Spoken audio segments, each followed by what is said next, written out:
Hello, everyone. I am Jay Monae, and thank you for tuning in for another episode of 804 The Culture podcast for the culture, by the culture. Today, I am sitting with a very lovely woman, and I'm very excited to be sitting here with her. This is Erica with Mostly Sugar. Thanks for joining us, Erica. Thank you so much for having me. Well, we have a lot to talk about. We do. Okay, so let's not dig in too deep too quick. Let's first start off with telling me a little bit about you, your background, how you were growing up. All right. Well, let's talk about all the things. So, I guess I will start by being in the space now. So, most people know me being in marketing communications now. So let's back it up of how did I get here? Yes. Because that was a long, interesting story. But I think early on, so if you think about childhood, I was always that girl who was like into arts and creative, but I kept that to myself. No one could see because I was so shy, right? Gosh, even my best friends, some of them didn't even know, like, oh, you draw? Like, yeah. But that was like my secret space. So grew up, even so early childhood being south side of Richmond. But I had that family. I was at the time before my younger sibling came along, I was like baby girl and I'm around, got a family, you can't go outside, you can't do this. So it was like, I didn't really experience certain things. I was shy, creative to myself, went ahead like middle school. I started going to school in Chesterfield County, which was a huge transition for me. It was like night and day and just trying to find my pathway. So art has always been my safe space, media, all the things. So I got involved. I did cheerlead, which was funny because I cheerlead, but I was shy. So to me, it was like putting on a mask and almost being like performative. Like I want to do this thing, but to step out of my shyness, let me go ahead and put on this character, like acting and do my thing. And I always knew I wanted to be in that space somehow. I did drama, theater. I thought I wanted to be an actress at one point until I got in front of a camera. We'll get into that. I was like, oh, that's not it. But I think it was really like senior year of high school. They started this news show. And I was more interested in what was happening behind the scenes, but they were looking for an anchor. So I'm like, let me go ahead and put that mask on again and go audition. I got the role. I learned two things. One, I love media production. Two, I could not stand being in that seat. I mean, they say, and go. Well, what's your name? I'm looking down. It was a mess. So that's when I realized, okay, I want to do the communications route. I want to learn all the things: video production, script writing, public relations, you name it. Went on to Virginia State University. Go Trojans, okay? I major in mass comm, learn all the things. I like to tell my students a lot of times, do not beat yourself up because I finished my undergrad, I graduated. It was like, yay. And immediately the day after, I'm like, no, what do I do? I don't know. I mean, I explored banking and social services until I finally realized, nope, I want to be in a creative space. So I deep dived into it, started freelancing. An opportunity presented itself at my alma mater, VSU, to be a digital marketing manager. Ironically, in agriculture. And I'm not a farm girly. I was just like, I could learn it. So I showed up on my first day with like 4-inch heels, thinking I'm going to office. Girl, they took me to the farm. I was like, are we really out here? Like, I really. So speed it up. I worked my way up the ladder, the 9 to 5. So I'm now director of market communications for that very department. Still not a farm girl, but I could put the seed or I could do the thing. I could tell you all about all the things who you need to talk to if you're interested in it. But I learned a lot along the way. And it wasn't that was necessarily what I predicted for my life as a child. But you know how things, and I believe in God. Absolutely. believe in God. Yes. I do not think anything is coincidence. So I think every time the opportunity presented itself to me, I didn't go seeking to be assistant director. I didn't go seeking to be a director. These things came to me, which is, we could talk about it like my business. So I do have Mostly Sugar Media, which is my baby. Yes. That was my escape. It started off truly as a passion project. As I told you, as a kid, I was into all the things. I still love the magazine. I'm probably one of the few people keeping magazines in business because I buy. Girl, you want to do? You want to do a vision board? Come to my house. I got the boxes of Vision magazines. board party. I have it. So I've been into that, the storytelling, the fashion, all of those things. So Mostly Sugar, which I started it the first time way back when 2014. It turned into a blog. Very successful blog, but it didn't represent me. I created something that I could not resonate with. It was very puppy, girly, but we had like brand deals. It was cool, but I didn't recognize it so much so that while we're getting like, 20,000 something hits on the website, it's being successful press boxes, I shut it down. Boop. I didn't like it. Fast forward 2021, and like I said, I'm a huge believer in God and things are purposeful. Not thinking about Mostly Sugar. I wanted to bury it. It gave me anxiety. I'm riding down the highway. Mostly Sugar popped up in my head. And I'm just like, okay, I haven't thought about it. Ideas came flooding in. The main thing that stuck out is create a platform for someone like you, which made me to dig into self. Like, who am I, right? At this moment, so we say 2021. So I'm 35 now. At that time, I'm 31. I got it going on at the 9 to 5. I'm doing all the things. I'm a mom. I'm doing my big one. Not thinking about Mostly Sugar. So I'm like, what is this that I have to create for me? Who am I? Well, for one, I just named all these hats. I'm multifaceted, right? I love all the things. I love girly things. I love that. I mean, come on, look at this. Isn't this beautiful? I feel like, shout out to my lovely. Okay, this looks good. But I wanted to create space for someone like me where, for women who wear multiple hats, like we're having a conversation now. We just met, but there's some things with women that you just connect on when you go out to brunch with friends. We all, whether you call yourself a fashionista or not, I mean, we got to make a decision what we're going to wear when we go out the house. That's first and foremost. And that's a big decision. What we going to do with our hair? All the things. So I said, let me just do something. And I didn't really see. So you have a lot of amazing media platforms in Richmond, like the one that we're on that's covering the culture of Richmond. You have foodies, you have this. So it was a unique opportunity to sort of find a lane that's like fashion, Yes. Let's give Richmond some vogue. A little some razzle dazzle. You know what I'm saying? Yes. And we just, whoop.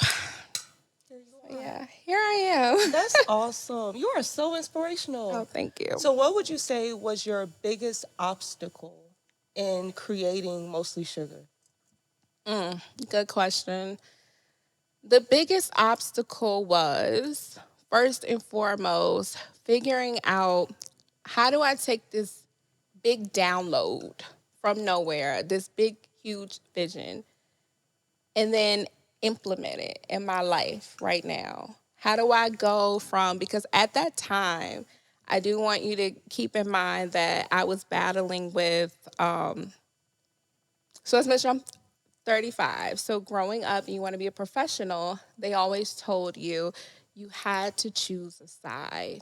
Either you're a business professional and you're conservative, or you're liberal and you can't get no job, right? Mm-hmm. Especially as a woman. So, but me, you talk about who I am, multifaceted, I'll tell you right now, I will stand in the room, lead a phenomenal board meeting. I'm educated. I'll do all the things. And I'm getting in my car. When I go home, I'm turning Boosie up. I'm taking my blazer off. I'm calling my friend. We talking mess on the phone. But I'm like, it's okay to be all the things. Yes. It's okay if from 9 to 5 you see me in a pantsuit and Saturday, I'm still young. Yes. And beautiful. Thank you. So it was like, how do I do this and put it into my life right now? And I was battling with, I almost felt like I was living a double life because I didn't think that Mostly Sugar was going to take off as fast as it did. Like, we still have ways to go, but what I mean by take off is I created something that was going to be, I still didn't understand what the message was, what I was trying to do. I was very, very, very understanding of the mission, right? But I didn't know when I put it out there, it was going to be like, what is this? I didn't know that less than a year in, RVA Fashion Week is like, hey, you want to be our media partner? I'm like, me? My baby brand? You want me to be a media? Oh, yeah, right? Because you say yes to something like that. So I didn't know that people would be, oh my God. I feel like the first time I realized that I had something was I was out at an event and I heard someone talking about my brand.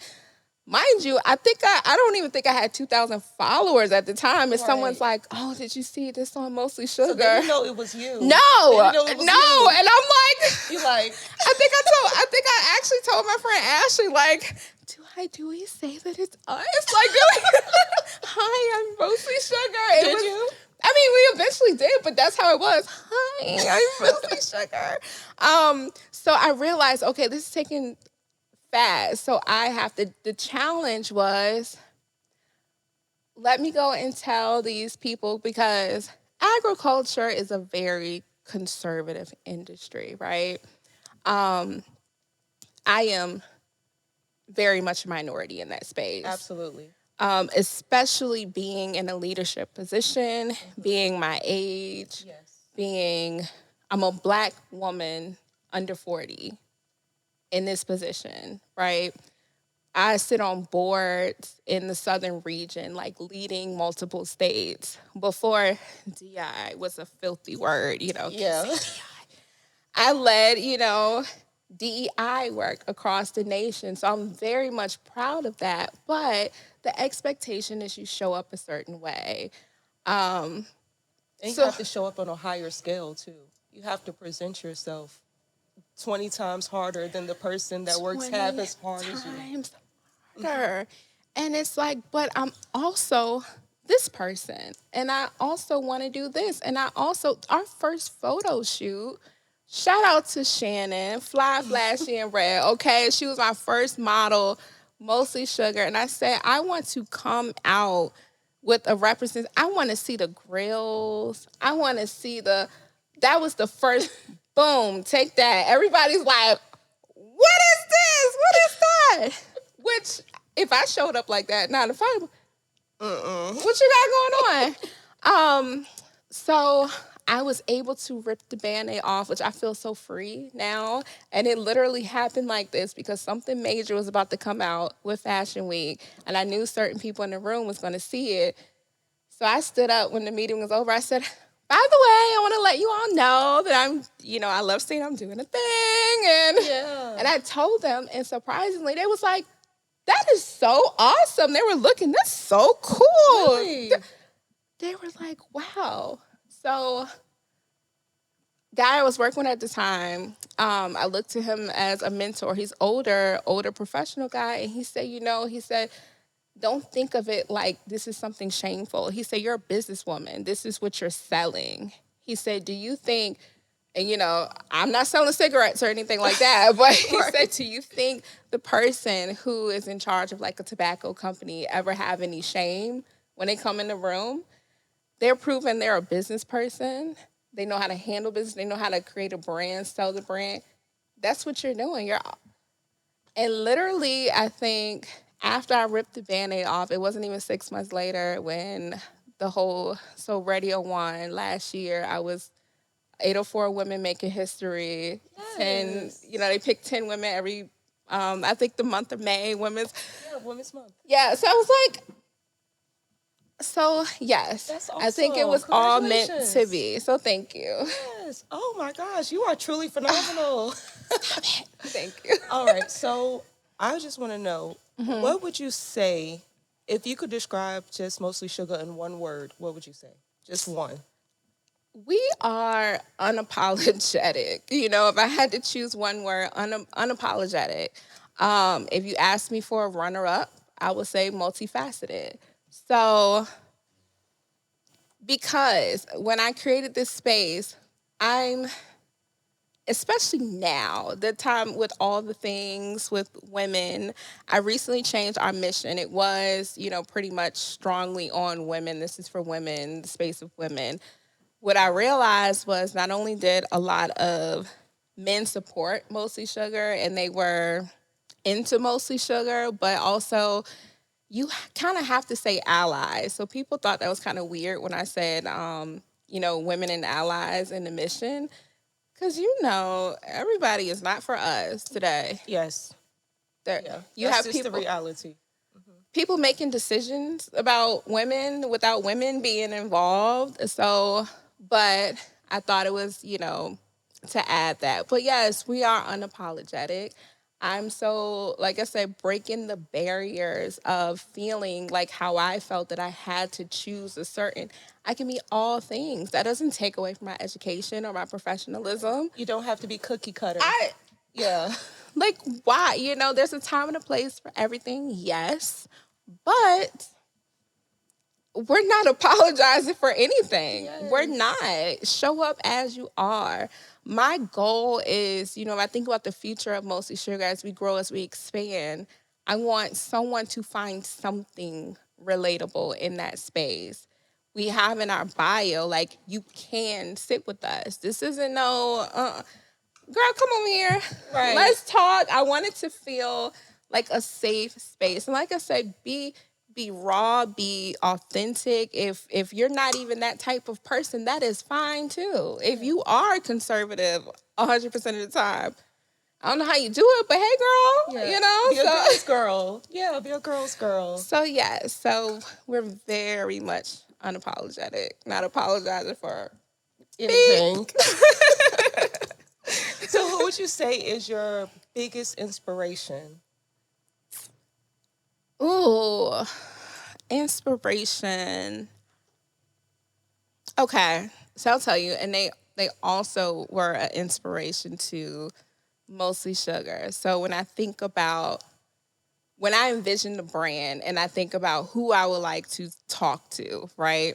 I think of like the Tiana Taylor. Yes. I think of course, got to throw Rihanna in That there. girl Riri. Got to throw Riri in there. Yes. She's E- an icon. Even another one that someone looked at me funny when I threw out Sweetie. And someone was like, I'm not talking about her music. So what do these women have in common, right? One, fashion is just out of this world. Yeah. But look how many hats they wear. Look how creative they are.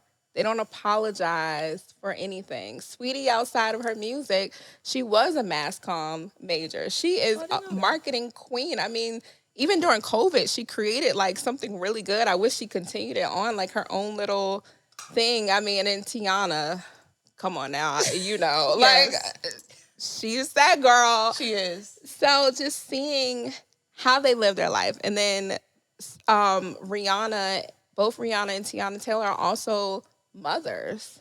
So doing these things in motherhood, I think is so beautiful. So yeah. Okay. So I have Okay. so many questions. Okay, to come ask, on, but I come want on. to back up a little bit. Okay. You started off news anchoring with the internship. So How did that work? okay, yeah, we'll go there. I know it's That was actually high school when I became a news anchor for this news show. And that was just, I didn't know what that space was, right? At that time, no one taught me about like communications and marketing and things. So I did it. Like I said, I put on my mask. I showed up. I did the welcome to MBK 411, and we're gonna da, da, da. And I realized sometimes you have to do things to realize you hate it. Yeah. I You didn't like it? no, I like being in the space. I used to come between classes or try to get a pass so I could watch them edit. I wanted to see them edit. I love the storytelling. I love the elements put in place to help me tell my story, which is, no brainer now why I enjoy being behind the scenes helping other people tell their story. But I realized I didn't want that spotlight. That's shy. That's just not you. It's not me. And then when I did internships, I did intern as video production internship in college, which it was cool. It was great. But then I realized I wanted to dive a little bit deeper. So when I dived deeper, that was my own exploration after graduation. That was me learning, because I'm someone who's very visual, like you show me, or I do not hold back on saying like, hey, I want to do what you're doing. Can I like hang out with you? And so that's how I really got to figure out where I wanted to be in the space. Now, of course, as we all know, life has its ups and downs, and you've had a lot of ups. But tell us about a moment where you really had to overcome it, like you were laid off, or just something really traumatic happened. Okay. Well, we gonna talk about it, right? We'll talk about it. We'll talk about it. So Unapologetically, of course. unapologetically. And I think it's time to, no brainer. I have these, when people see me, they know I'm a mother. I have these two beautiful children, but once upon a time, I was a wife. I got married early. He was my college sweetheart. We got married right out of college. Unfortunately, it didn't work. Two people, it didn't work for various reasons. But although I made that decision to do that, people don't see the behind the scenes, all the days that I had to set my own ish aside to show up for those babies because they're looking at me. The reason why I grind so hard, because I have to. Like, I know some people, not everyone has that mindset as parents, but I really want my children to see me in that best light. So that's not easy. It's never easy showing up. Gosh, a lot of people don't even know before I even got the promotion. That the few months before I even knew the promotion was at my door, like, and I'm gonna say it out loud because I'm in a better space, but I was like knocking on the door of eviction and things happening, things about to be taken away from me, and I still had to show up every single day, smile on my face, helping people, being in the space with people, and they don't even know that I don't know how the heck I'm going to get to tomorrow. Right. So, yes, there is a struggle. There is things that I overcome, but I'm not someone who sits in it. And muddles. I feel it. I let go of it. And I keep moving, because what is sitting on the floor going to do? It's not going to do anything. Right. I acknowledge it, but I have to keep on moving. So, yeah, I had lows. I had things didn't work out. And in the moment, I didn't understand it didn't work out because something greater was on the horizon. Yes. So during those low times, that strengthened my faith. Like, God, I don't know what's going on, but help, say help, something. And then we made it through. So, yeah, so there's been struggles, but that's been a tough one. And being someone who my personality, I don't mind showing. I'm very open with my personality, but like my personal business, I've never really on a platform shared. I think, people can obviously tell, well, she's not married anymore, but she didn't say anything. He didn't say I'm just assuming. Yeah, it was a whole thing. It was a whole thing. You get married and you think that's forever. But sometimes things just don't work out, and it's cool. Right. You know, it's cool. It is what it is. Sometimes it's just, you have your path and I have mine. And that's just what it is. Yeah. Yeah. But we here. Right. We're doing good. So what advice, because, everyone who's watching and everyone's at a different place in their life right now, what advice would you give to someone who's on the fence or just maybe at a moment where they're feeling really, really low and just could use a really good piece of advice? What would you say to them? I would say for someone who's feeling really low, first and foremost, and it's so funny, I put this on my Instagram story this morning because I woke up, and I want to stop there. I woke up. I woke up this morning. You woke up this morning. That within itself is a gift because you know how many people did not wake up this morning? And I understand we all go through hardships, and there are people out there who may feel like they don't want to be here anymore. But you are here. You have another day, another opportunity, another chance to fulfill your purpose. You're here for a reason. And if not doing it for yourself is not enough, do it for the people who, because we don't know when we're going to leave this place. Do it for the people who are going to be left behind when you leave. Make more memories, because that memory is not for you. When you're gone, you're gone. Leave something behind for someone else. Think about your legacy. Do it for those who aren't here and can't live. You live for them. So that alone, I mean, if I can't give you anything else, because I don't know it all, but that alone, you woke up. Take that. Yeah. That alone is enough to be grateful for. And I do think that's something that a lot of people just take for granted. Just having the ability to open up your eyes and breathe. Yeah. Yeah. Okay. So would you consider yourself an inspiration to the community?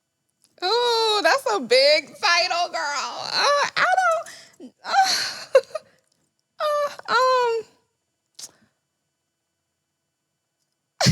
I don't know. If you don't know, you are. I'm sure there's people watching you. You are. I don't know. I can only speak from my own lived experiences. And one thing about me, I don't.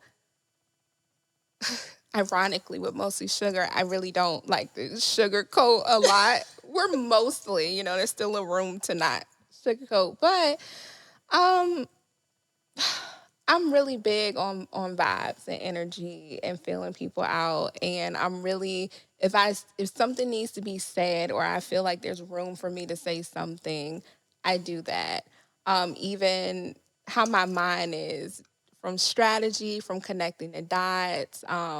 That's why I love, helping people so much. I feel like I'm here, even in these spaces of media or telling stories. Like, my purpose here, regardless of what space I'm in, is to help. I am a helper. That is my purpose, and knowing that gets me through. So yeah, if there's like, if I see somebody gonna talk now, if you call that being inspirational, then I'll take it. But yes. I'm not like, book me for your next inspiration. Blah, blah, blah. No. Got you. So you wear a lot of different hats. I mean, from mostly sugar to your job at your 9 to 5 and, being a mother. How do you balance having just so many different roles and so many different hats and so many different masks? Girl.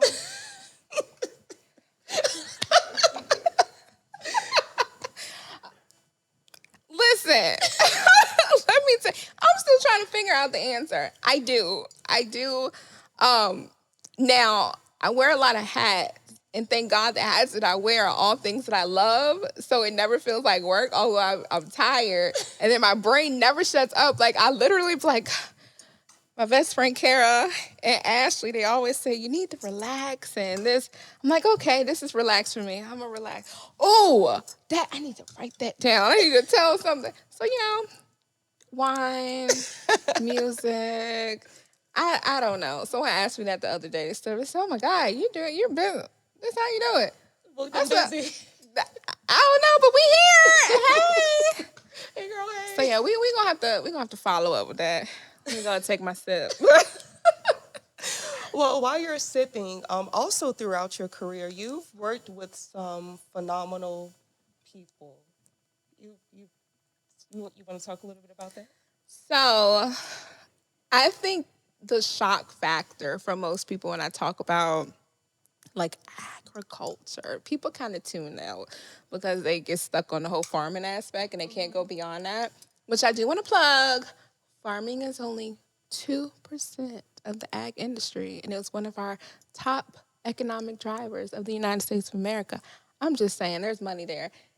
But you think about agriculture, it's all governed by the United States Agriculture Department, USDA, right? So those officials report directly to the President of the United States.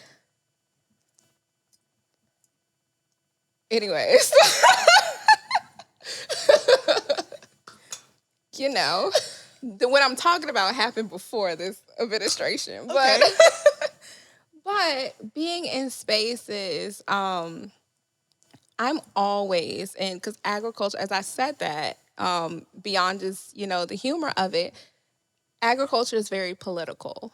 So having the opportunity of being in spaces with like the Secretary of Agriculture who reports directly to the president and being able to welcome them, and the Deputy Secretary of Agriculture, and be able to create a whole podcast set with my team and facilitate that, to be able to communicate with Secret Service and all of these logistical things, and being in that scene would seem like my day to day. Because people always say when they get to know me, because I don't toot my horn. I just do the good work. I'm trying to get better with LinkedIn and share the things that I do. My personal Instagram, that's my space. I talk crap on my stories. If you work with me, sorry to tell you, I probably blocked you before you found me.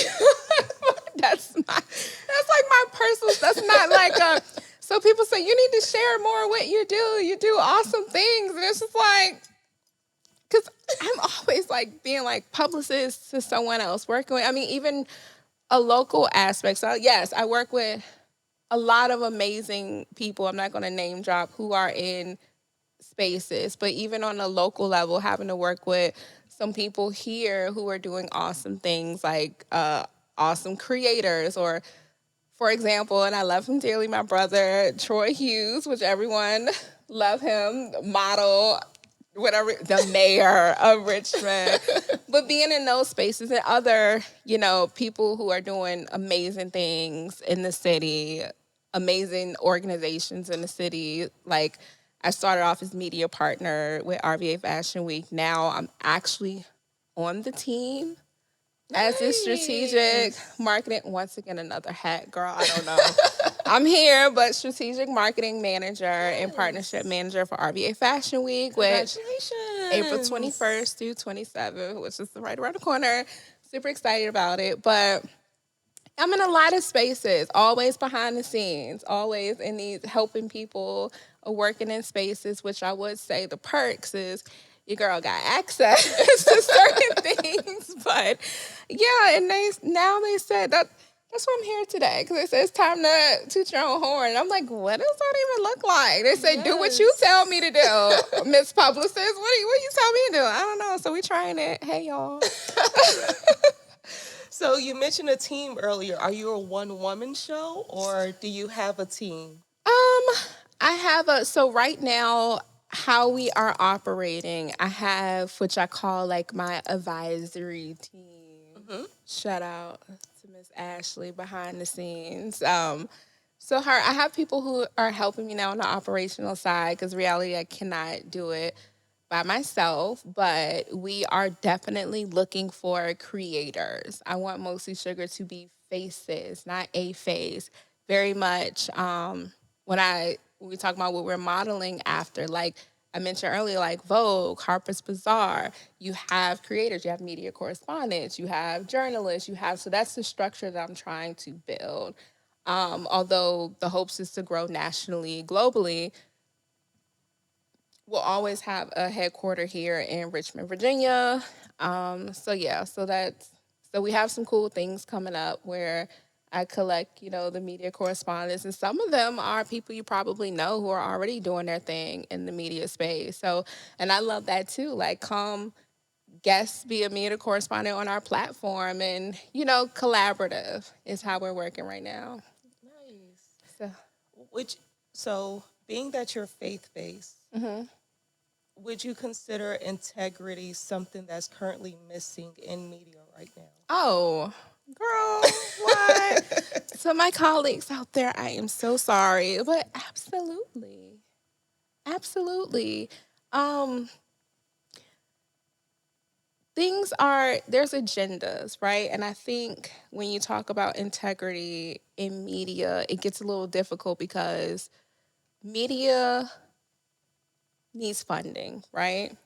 And sometimes based on that funding, you have to cater to your funders. Yes. So, which is why you have, when people say, left and right, I'm not a politician, I don't want to get into it, but certain people report on certain things based on their funding. But even if you take it down a level and you talk about like the creators out there, what platforms we want to survive. So even when it comes down to your sponsorships, your brand deals, sometimes integrity is not really in that space because people need to eat. So, yes, in a perfect world, I'm pretty sure people would make different decisions, but it is what it is.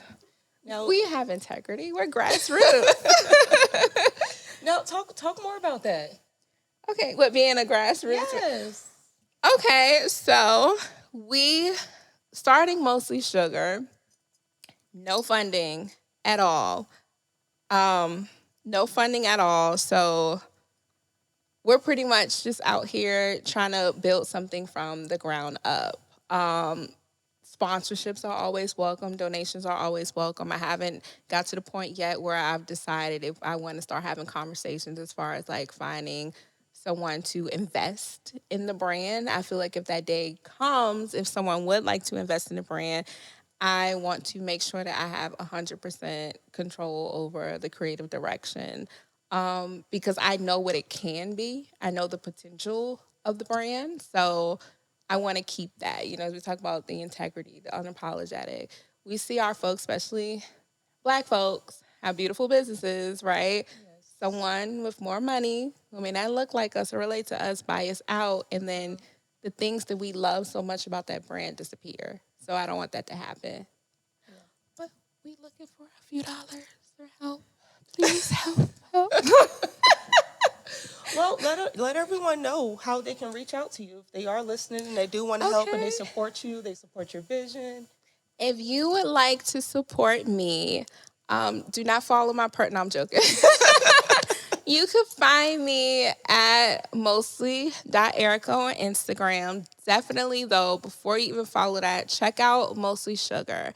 We are always looking for stories. If you're in the space, fashion, beauty, the creative scene in general in Richmond, invite us to your event. We're going to pull up. We want to tell your story. We want to do all the things. Check out the awesome things that RVA Fashion Week are doing.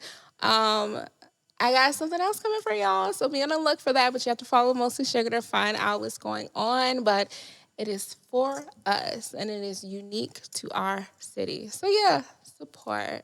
Pull up on Mostly Sugar.